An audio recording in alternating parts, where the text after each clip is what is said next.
Hi and welcome to Skelim Pilai, the show that brings you sporting events in and around Papua New Guinea. This is our first episode and we'll be putting out each episode for each month. I am Jordan Vela. And I am Elegore Yasi. Today we will bring to you insight on a new tournament. The tournament is called the KCK Rigo Rice Cup. Today we have the KCK Rigo Rice Cup CEO, Mr. Steve Polly. Thank you for joining us today. Thank you for having me. Steve, I have a question. Our first question is the structure of KCK Rigo Rice Cup. I understand there are 4 legs. Could you help us understand a bit more about the 4 legs? One leg has already been, the grand final has already commenced. That was last week. And could you help us understand a bit more about the legs and the different sectors in the entity that represents each leg? Sorry. Okay, basically our structure is as simple as we're playing in districts like northeast, northwest. We have Motokoita and Southside. But it's a fancy way of saying we're playing in districts, so we're using it like we're calling it leg. So it's leg 1, leg 2, leg 3, leg 4. The leg 1 grand final was played last week, as you have mentioned. We've seen Mono Motors Brothers won 10,000 kina. For that prize money is to cover for the expenses that will come after when they take part in the main event that's happening, I think, late February at Save Murray Stadium, where 12 teams will compete. So this is the structure we're using now, basically on the tournament. So leg 1 is for which Northeast. Northeast. Yes. Leg 2 is for Northwest. Leg 2 is for Motokoita. 3. And leg 3 is Southside, and leg 4 is Northwest. All right. Thank you. The game has really captivated most of the youths in playing.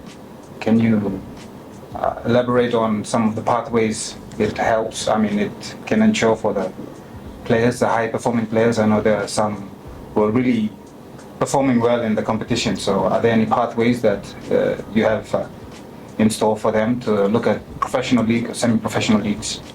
Okay, for that, I'm actually next rugby player as well. And the guys that I've played with are currently now coaches and coaching staff at each of the franchise in PNG now.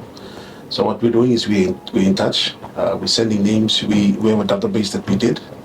We collected all throughout the tournament for the first leg, and we've identified players and have sent their names to the franchisees to pick them and train them under their guidance and on Digital Cup as well. So that's what we're doing for the youth. So that's the whole idea of taking them off illicit drugs and then giving them a second chance in life. So that's why we're running the competition now. That's a very good initiative.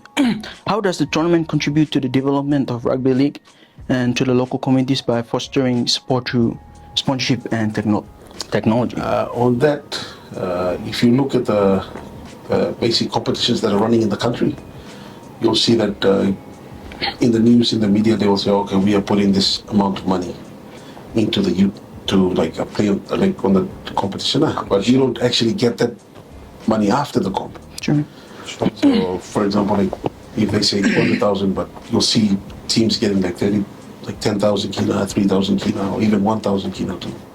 But the actual money has been spent on operations and all the overhead costs. But we are doing it a different way. So what we are doing is we're setting the bar for competitions to look, okay, this is what we're doing. This is what should be done and should have been done a long time ago. But people haven't done that. So we changed the perspective. The money is to go back to the players that are sacrificing their time day in, day out to do it. True. For a lot of competitions, you see that the officials are getting paid more than the players, and we are trying to switch that now. So giving a second, like for example, we're putting on 200,000 kina now. For the winner that will walk away with 200,000 kina, it can be a life-changing money for them. It can set them up to do small SMEs or buy a dream car that they wish they had. So this is what we are doing now. We're changing the game, PNG now. The perspective of people. Really nice. And what bylaws are in place for player safety and like such for insurance, medical support, what medical organization are you guys? In our bylaws, it's clear that player safety is paramount. Referees are not to be touched. All the illegal tackles are not to be made. And during the first leg, teams have been paying fines every week in, week out upon registration, because the bylaws are straightforward. We printed a really thick book and we gave it to them. So read, understand, and know that this one's at play when you're playing. So they've been playing, they've been paying. They're actually tired too, but what can you do? We just have to go by the laws. So that's how we successfully completed leg one through the bylaws. By using the bylaws, we completed leg one successfully without injuries, without any fight in the field or referees getting slapped or stuff like that. So it covered us really well. So on that bylaws, like the big book that you guys have given out, what are the main ones you would like to sum up the entire book? The main ones is that we stressed on refereeing. Whatever the ref says, that's final. Don't eat the ref. Do not start a fight with the ref. And the other one is controlling your crowd, like your supporters. If the supporters are rowdy, now starting fight, the team gets the fine on that. So that's how we protected our officials and all the refs. Oh, that's good. What are we going to expect from Regal Rice next year? Next year we are increasing the prize money to 300,000. This year is 200,000. So each of the leg will increase the leg prices up to 20,000. Like for this year, we gave them 10,000 kina for the leg winner.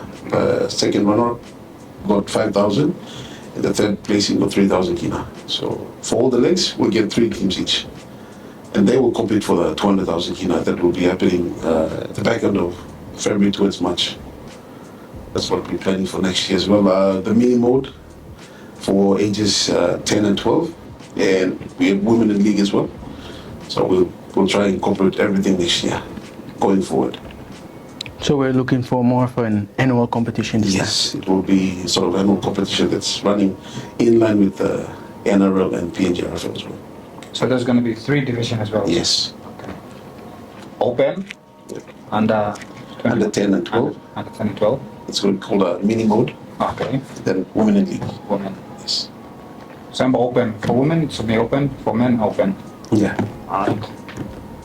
And one more just came to mind. What are some of the key factors that teams and team managements, players and team managements need to consider before participating in the KCK Regal Rice Cup?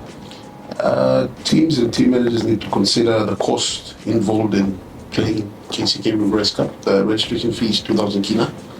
And then we have the overhead cost like logistics, going and coming to and from, and then the gate fees as well. We're actually playing in Bava Park now, just to be on the safe side, just to control rowdy crowd, alcohol and all that. We had to go book Bava Park for the whole year. So we're planning on staying there for another 3 years again. So Nice. for them, if they have a sponsor, why not come on board? Let's jump in this, let's play together. We're having big things in mind. We're talking to the NRL as well. So if they give us a good response by next year, we'll include the juniors as well. So that's basically what they do. They have the 10, 12, 16, 15. So to have a crack at NRL, you have to actually educate as young as 10, 12 years old to come and play. Development. Yeah, the only way forward for us is 10 and 12. Once we have that junior competition in place, Australia is easy to beat. Yeah. True. Go accordingly to the 2028 NRL.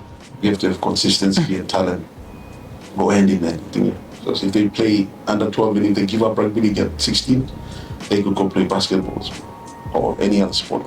So what they do is they groom them from as young as 10 and 12. For example, if you see Luluai and Nathan Clary and all these guys, they played when they were young together, so they know how to play. That's how they won 4 premierships straight in a row. They played together as young as 10 and 12. Yeah. So if we focus on that, Australia is easy to beat. One more question. Actually, it's the same question, but you referred it to it sort of came in line with the management. What should a player consider in terms of safety and security for himself before participating in League of Legends? We have a medical form that's attached to the bylaws of the game. A player should be checked. Should go to a proper medical person to check like blood sugar, spleen, or any other leading factors like if you have a sickness that you had before, and if you want to take what you have to make sure the doctor clears you to play. So that will minimize the risk of losing your life to your team. So, Body context. yeah, that form is important for them to fill out before they come take the field.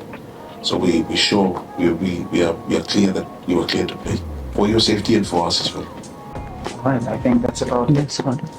Thank you for joining us for this session, everybody. CEO of KCK Regal Rice Cup, Mr. Thank you for having me Mr. as well. Thank you. Thank you so much. You can join us again next month. We will have another session with one of our sporting events. Stay sharp and Skelim Pilai.